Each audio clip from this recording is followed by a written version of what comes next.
Welcome to the Mischief.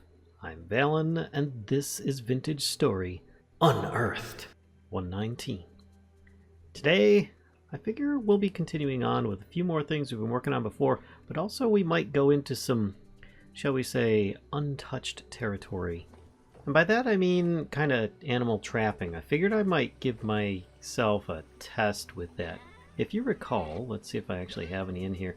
I've been saving my reed chests, and those actually have another use, and that is making a basket trap, which actually is just taking the basket, adding a stick, and a little bit of food. And it actually has a little bit of information here on how best you can actually do that.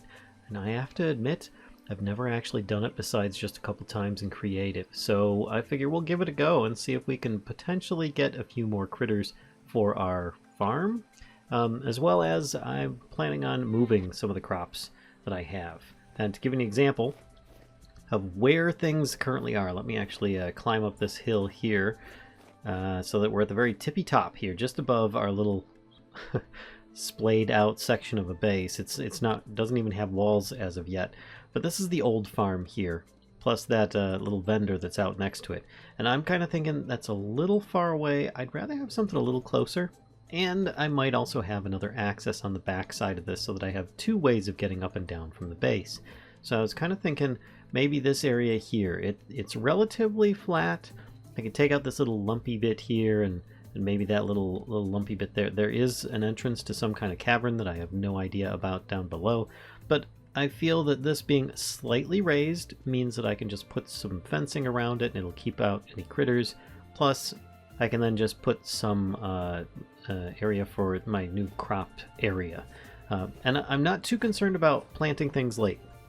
If I look in here, it says it's July right now. That's not actually a bad thing because some plants will thrive better at cooler temps or later on in the year. For example, earlier I was having some problems with some certain ones that aren't that good in hotter temps, and they were just giving bad results. Well, if I plant the turnips and rye later on in the season, once the hot temperatures are over from summer or receding, then I'm much more likely to get a better result of these just before winter sets in and get myself some good crops for over the winter time. On to other things that I have already going. The lime water here has finished soaking with those bear hides that I was using previously. So if I take these plus a knife, I can turn them into huge scraped hides, which is quite fantastic, honestly. And I'm going to have those start going first. And then I have a little bit of lime water, not much left in here, but I might have enough for some of these ones here. Yes, it looks like I will. So I can turn those into one of these as well, but only after about 20 hours. So I'm going to start sealing with that. This will take 3 days in this this is just regular weak tannin. I do have some strong tannin already set and good to go. So hopefully we'll be able to use those. And actually, considering that there was a little bit left over in here, there probably will be enough left over in here. And then again, probably some left over in here. So I can process all of those eventually, one after another. Though their timelines do tend to take a little bit longer, one part after another. And that's why usually it's best to have a lot of barrels so that you don't have to wait for the first set to finish. And instead you can just insert them straight away. But right now, I don't have that many resources or a dying need for the extra leather, though it would be nice. So as I don't want to forget that I still have one medium hide here that is just waiting to be joined up with these other two hides, I'm actually going to sneak right click and place it on the ground. And yes, you can actually do this and kind of create your own bit of a carpet in a way, if you so desired. But for now it's just going to be so it doesn't take up inventory space. Alright, so now I've created myself a very awkward platform. And yes, it is going to look a bit awkward for a time until I'm able to afford a much cheaper alternative. But as I'm standing on top of this ladder, when I right click on it with the other ladders, it will then go down instead of going up, thus allowing me, as you can see, the shadow goes all the way down to the bottom, or until I run out of ladders, whichever comes first. Looks like I just ran out of ladders. Honestly, this isn't that far. It's just a little bit low. So what I might do is put just a few steps here so that I can still get up there. and other creatures can't climb up here like like drifters, because they can climb ladders, and I don't like that at all. But this is the area that I was talking about, putting a bit of a farm, I guess. But as I'm going to be in this area, I'm thinking what I might do is try messing around with traps. Now, an area that I know where critters are kind of hanging around is over by my old farm. And I figure maybe I'll put something nearby there, because there's also a bunch of items that are drawing in creatures. Like, I've got some different crops in the area. As you can see, I already have currently a raccoon. I've got a fox, which I might end up using that fox later on to help keep animals out of my farm area even more securely than what I currently have. But with this, I could probably put things out over here. But I don't have anything to actually bait them with. There are different baitable items. Now, I currently have like turnips and a few bits of grain. I was thinking maybe I could try baiting something with a bit of grain of some sort, but it looks like none of these are really going to be ready to harvest. So I might actually have to get some grain in order to make this work properly. But before then, because I also have berry bushes over here, which is probably why the raccoon fell in. So let's try putting this with a stick. There we go. Stick needs to go next to it, and I get a reed basket trap. Now, I know that when I pick it up, I need to remove one of these, and it's picked up just like a skep. But I feel this is actually not a bad thing, because I will be out here somewhat frequently, or at least looking, and this by itself isn't going to go off. I need to bait it with something. So I will have to go and get something to bring in critters. I could put berries on there, and I might be able to get a raccoon. No, I think I'd rather get something more like chickens if possible. Perfect. I've got some mature flax, and with that I can grab some of this flax that I found here. Actually, is this mature as well? It is. Okay, I will take the carrots too, and with this I now have some bait for the trap. So let's see how many pieces this takes. If I sneak right click, if I right click, okay, it just takes one. That's it. Okay, so if I put multiples of these around, then I can check several of them as I go. Actually, let's just convert all of them into traps, because honestly, that's probably the best way to go, is to spam them. And then bait, and then plant, bait, and then I've got all 4 sides of this. Actually, this is a good spot right here. Put one here, and bait that. That should do, and then I could actually put one over there by the forest, but I feel forest is probably going to be eaten. Any critters over there are going to be eaten by like wolves or other predators. So let's just double up. I'll put another one here, and that'll be kind of between the other two, and I'll clear out one of these shrubs. Now here's the thing, you probably, from what I understand of it, you want to check these at least once every 24 hours, because if an animal is caught, you have 24 hours before it expires in there. Also, it could potentially get out, and it also, if it's too big of an animal, could easily escape and break the trap. So that's something to be aware of too. Either way, I have a good use for the old baskets.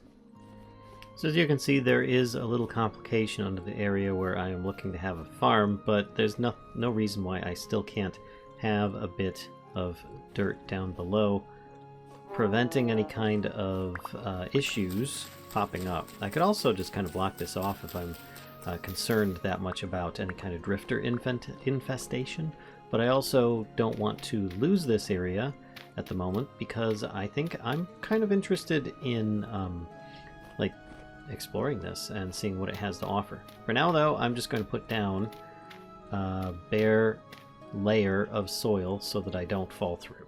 Alright, so this little area here, I kind of removed the raised area, and I plan on turning it into like a little gardening shed, and I think these are like going to be the beginnings of the walls for it. It's just going to be a little small structure with doors on either side, but a place for me to store like some gardening equipment and stuff, so I don't need to go all the way back up to the base in order to get there. But with that in mind, I think I am ready to start grabbing a bunch of other gardening gear and getting myself started. So looking at the supplies that I currently have, I've got a lot of low fertility soil, which is currently what I'm using and is absolutely terrible. I'll be lucky to get one harvest, if any, from it during an entire year.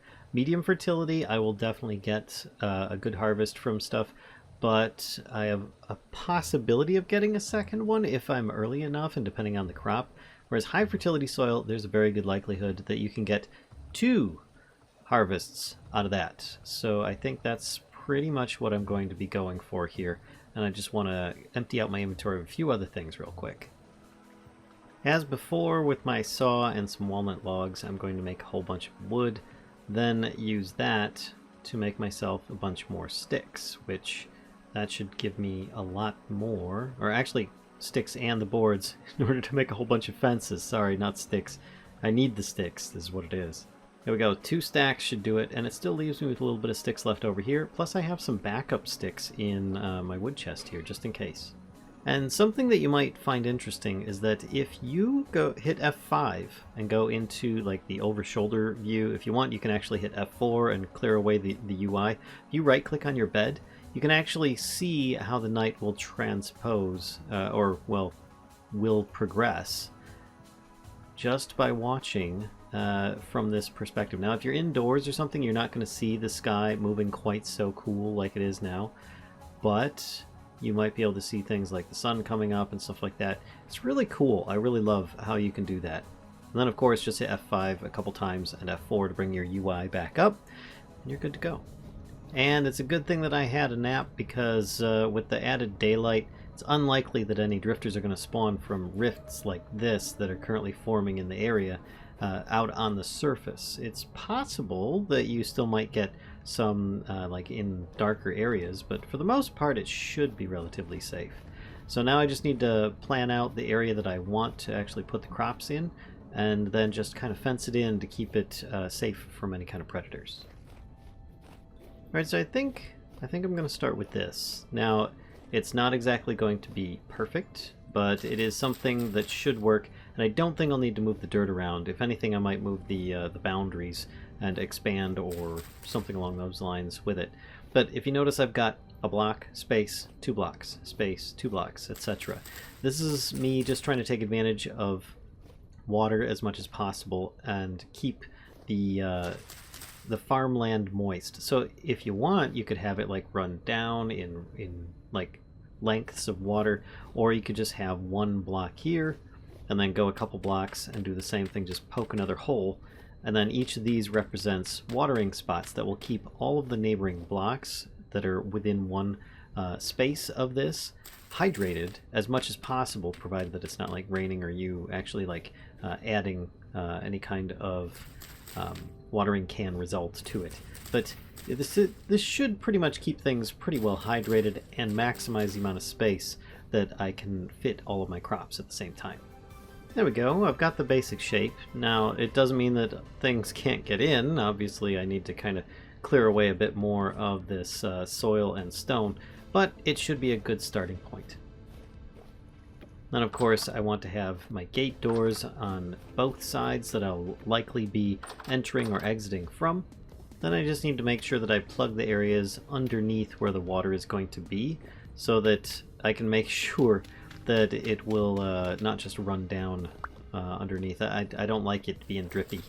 Then I'll just make sure that I salvage what grass is in here before I end up destroying it, just because I know that I'll have a use for it at some point in the future. There we go, I've kind of cleared away a bunch of the dirt and stone from the edges, so animals shouldn't be able to just walk over the edges or even have a possibility of doing so. They could, however, still get through gate openings. And you'll notice that I only have 36 high fertility soil. That's not going to be enough to cover this entire area, not by a long shot. What I do think I will do though is replace probably a few strips of land here with what I can, and then just progressively get more and more. There we go. I now have a decent amount of high fertility soil. Now I will need a hoe. I will need lots of crops. I've got some. I don't think I have that many. and we'll see how they fare.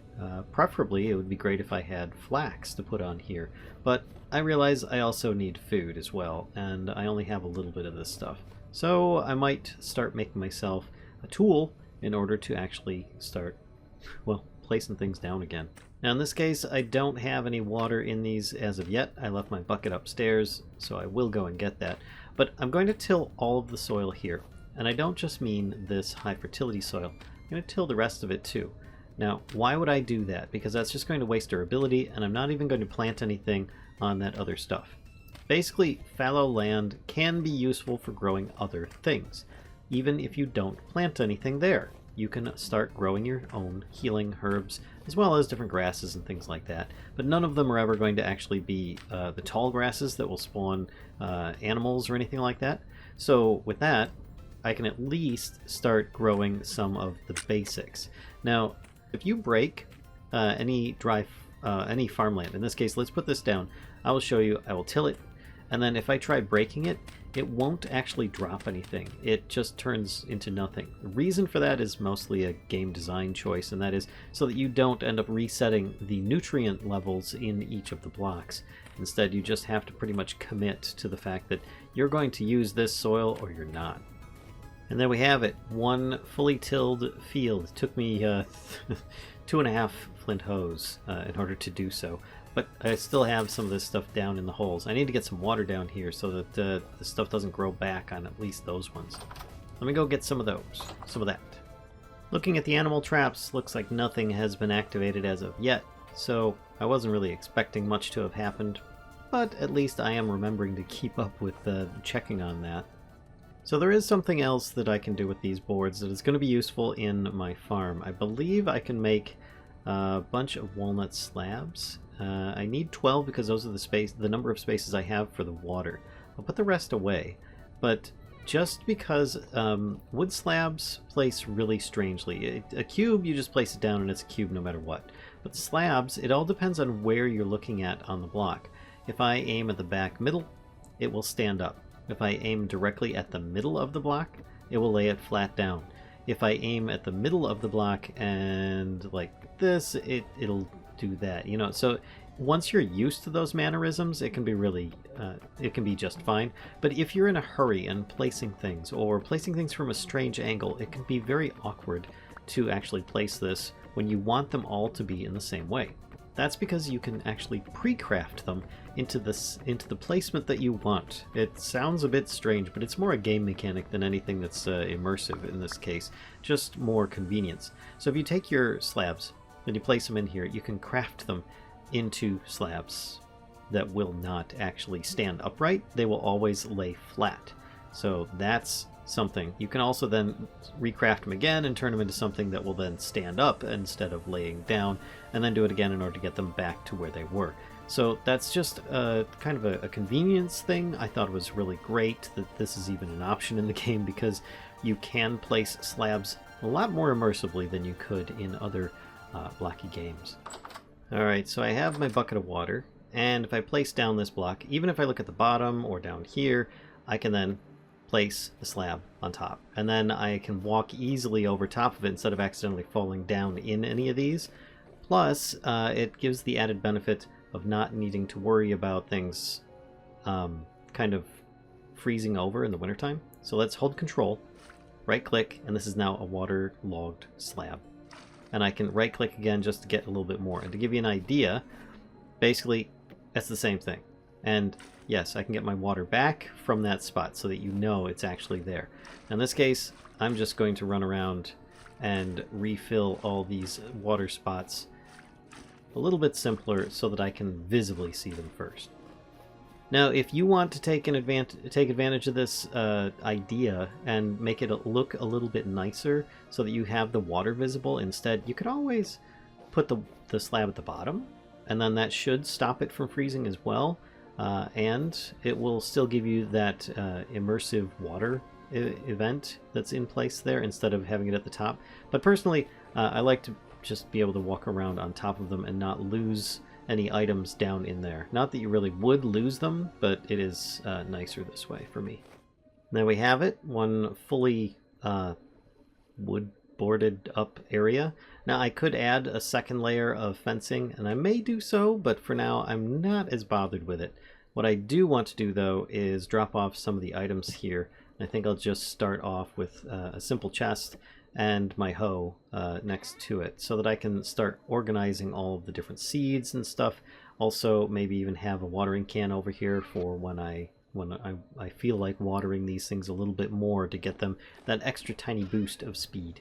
For now though, I think I'm only going to plant 2 crops. One is turnips, because I think I can manage. Oh man, outside temperature's 27. They're heat resistant until 27, so I don't know. I might want to wait a little bit longer because it's only going to get warmer with August coming up. So maybe I do hold off on those. But the flax is heat resistant to 40. And there's only 1 seed. But I think I will start doing this. And you can already see this stuff is hydrating really nicely. Yes, thank goodness for that. I don't have a watering can created just yet, but it can definitely increase things. And you can see that the moisture is 75% around these ones here, whereas this is 0. It will grow eventually. These ones are still 0 as well, but again, it'll just take a little bit of time before those catch up with the current water in those areas. There we go, my 1 plant that I'm putting in this massive field. Behold the amount of flax I have to give. Anyway, let's hope that the other area ends up finishing growing soon, so that I can then replant everything over here in a nice fresh field. Nice. Alright, it looks like some of this has finished, so I can then start scraping those. Not that putting them back in there is going to be any more benefit, but I can place them down here and here for when this is ready. Again, avoiding it being in my inventory. If you get a big enough pelt, like the huge ones that are in there, I think these ones are medium. Yep, you can get large ones as well, but large and medium, I think when stacked next to each other, can actually make kind of a nice carpet in a way, where you actually won't see these wobbly edges. So that's kind of interesting to me. Alright, here we go. I am making a simple, hefty turnip stew, and reason being, my vegetable is the only one that's really low right now, and I figure that this is probably going to do it. I'm also going to take with me some cooked bushmeat as a secondary, and because these aren't gonna last very long, there's like 1 day left, I think that that'll be good. Now, why am I stocking up with a bunch of food? You'll see momentarily. I think I'm gonna go exploring that cave, and we'll see what we can find. There's no doubt in my mind we'll find some danger down there. So this sounds like something of interest to me. Alright, and I think it's also probably a good idea for me to bring some extra torches. So I've got some of these that I just crafted up, and I'm just going to start lighting them up from this one on the wall here, which involves me just holding right click, and it's so much easier than having to actually light them in the fire. So this is going to be a little adventure into the Underdark, and I think for that I just need to make sure I've got food. I've got healing poultice. Actually, I might take both stacks of healing poultice. I don't see that as a bad thing. And often you could use a bow, which my bow stave is ready, but I think in this case I'm going to kind of skip that. And it is medium rift activity. It's not bad, as if it's calm, low, or medium. Probably calm or low is the best to go, because then you've got less worries about running into drifters in the dark. But with it being nighttime, I don't see that being a problem either. There's no rift storms or anything right now, so why not? The only other thing I'm going to make sure that I take is a whole bunch of spears. So let's grab a bunch of those, and I think that'll probably get me covered. Right now, because I'm a ranged character and not so much a melee character, combat's a little different for me. I tend to throw things and run, and I have to have light in order to see things, but I also like to have a shield if available. And if it's dark, you can't really hold a shield and a weapon at the same time without suffering some problems, namely the fact that you don't have a light. So I like to have the shield in my offhand while I'm carrying a light in my other, and then when I start seeing danger come, I can place the light quickly and fight it. If I'm going to flee, I'm going to try to make sure not to lose that light if possible, and instead we'll just hold on to it instead. So let's give this an explore and see what I can find out. I just broke one of my spears, and I'm hoping to actually break one of these other really junky ones. But, oh, it looks like it's kind of misty right now. It's kind of spooky. Can I mine my way down a little bit? Make myself a bit of a stairway instead of having to use stairs? I think I can. There we go. Alright, this works. And it's getting much darker now. There we go. Sometimes I just end up fighting, and I haven't even put the item down, like the light down.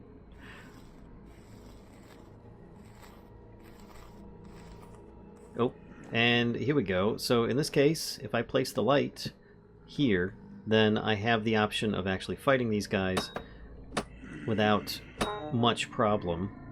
Just die already. And I don't need to worry about losing the light. It's just that it's not exactly the brightest. And if I'm carrying torches, then they can also end up being put out if I place the light poorly, like near a water source or something. Of course, if I just want to save some durability on my spears and stuff, just sitting here with my shield, deflecting 90% of the damage from these really weak drifters and clubbing them to death with my new scrap club doesn't exactly hurt me as much either. So often what I'll do is I'll keep some torches in my inventory so that they don't get put out if I run through water by accident. And then I'll keep some other ones on my hotbar so that I can start placing them and find my way back to where I was. In this case, I can at least place that one and then continue fighting these mobs that keep showing up. It also doesn't hurt that it kind of removes some of the spawn area a little bit for these guys if they're nearby, because you've got light sources taking out some of the darkness that might otherwise be there. Also, I find that it's just a really good way of finding your way back if you didn't bring any kind of chalk or charcoal with you as well. Oh, this is a good sign. Or is it a bad sign? I don't know, but there's some money laying down on the floor, and I'm just going to take it with me. This opens up into a massive area. This is one of the coolest things about having torches. You can actually just kind of throw one off the edge and see just how big and deep these areas can get. Wow, okay. Well, that one's not so bad. Oh, it even leads to a really cool ruin structure. Let's put a more permanent light source down. I'm not going to fall down there, I might know. And explore this. There might be some good loot in here. There might be some mobs, I don't know. Sometimes you need to break stuff in order to get around in these places. Oh, it looks like there's a downstairs as well. Okay, well, I'm going to hold the light source in my offhand now while I explore. Get this cobweb out of the way. And cobwebs can be useful for some different options, I guess, because then you've got... Oh, I can't even get out of here because these darn kids' toys in the way. Let's just mine this out of the way. Alright, looks like we've got some ruined beds down here, which these are decorative. I don't like that there's actually a spider web in the bed. They're all, because they say may shatter if broken, but let's see, we've got some rot, a broken music box, a ruined lantern, and some flint. Okay, not the best of loot that I'm finding down here, but there's also some of these tapestries. Now the rotten ones, they won't turn into anything, so you don't even need to bother harvesting them, but you can always try. These other ones are going to be parts of a series, and they all tell stories, so grabbing these would be nice. And yeah, that one just turns into nothing. But as I was saying, spiderwebs can be used to place and slow down mobs from attacking you, so that you don't need to worry quite so much about it. Looks like I've got a friend up here. Yeah, I was afraid of that. I don't have any lights to put up, so let's put a light source on the wall. And I can get rid of you because you're... Come on. You're really annoying climbing around above me like that. So as I was saying, spiderwebs can have advantages, though. You can use them to slow mobs down. So you can place them as sort of like a bit of a trap, but it's not the best, because then you could always trap yourself as well. And I think I'll take all the ones that I have in case I want to use them for some kind of build or even slow some mobs in the future. and pick up my light sources and move on. Okay, this is where it gets a little bit dangerous, and if I hold a torch, I might possibly end up losing it. So I'm going to switch to my oil lantern just so that I don't accidentally put it out. This allows me to continue looking. As long as I can see my light sources in the distance, I'll feel a little bit safer about it.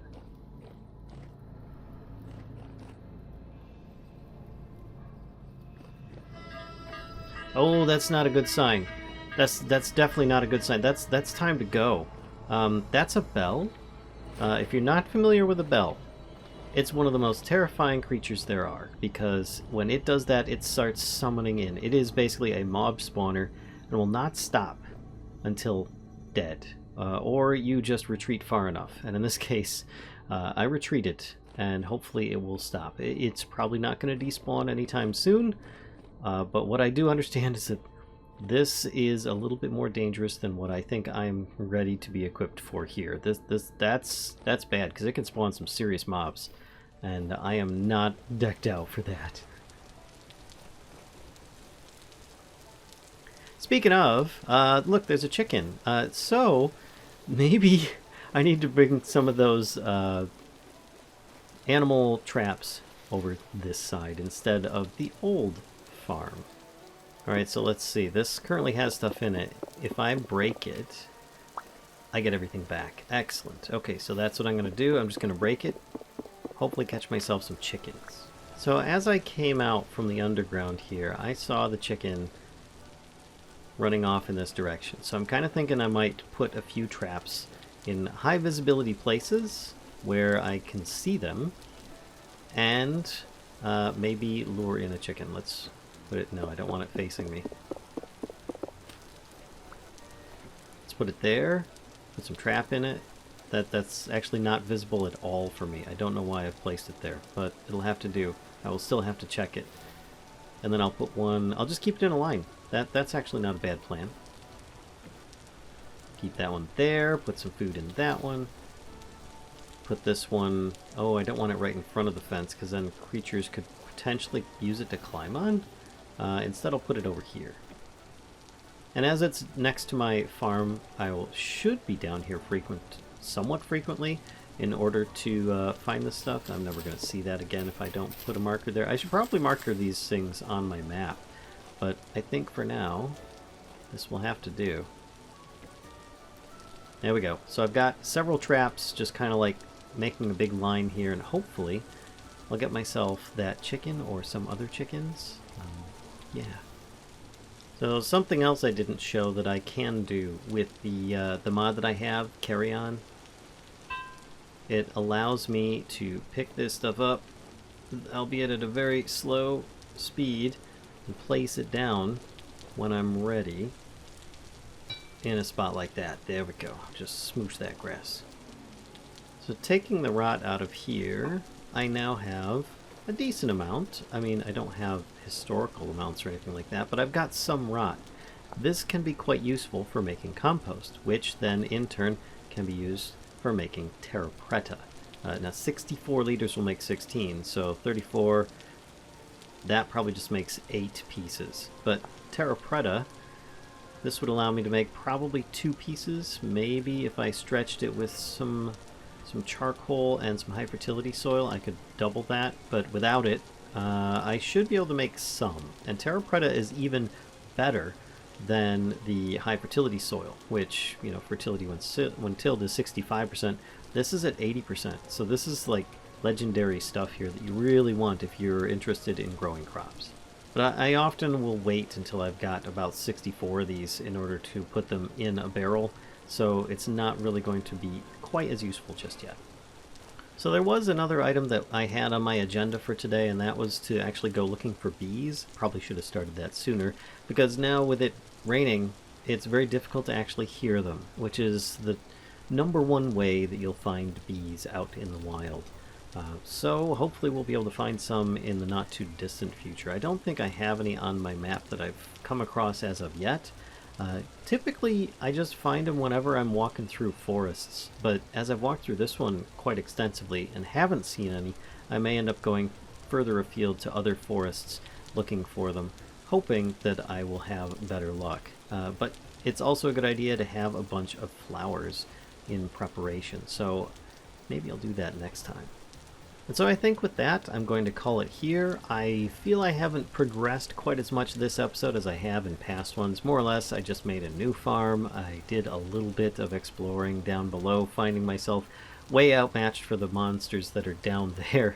But I did get a little bit more progression on my leather, and hopefully I'll be able to catch myself a few creatures, if not chickens, in my animal traps. If you enjoyed this video and would like to see more, please be sure to give a like, comment, subscribe, and don't be afraid to stop by on Twitch, where I also stream Vintage Story, among other games, live.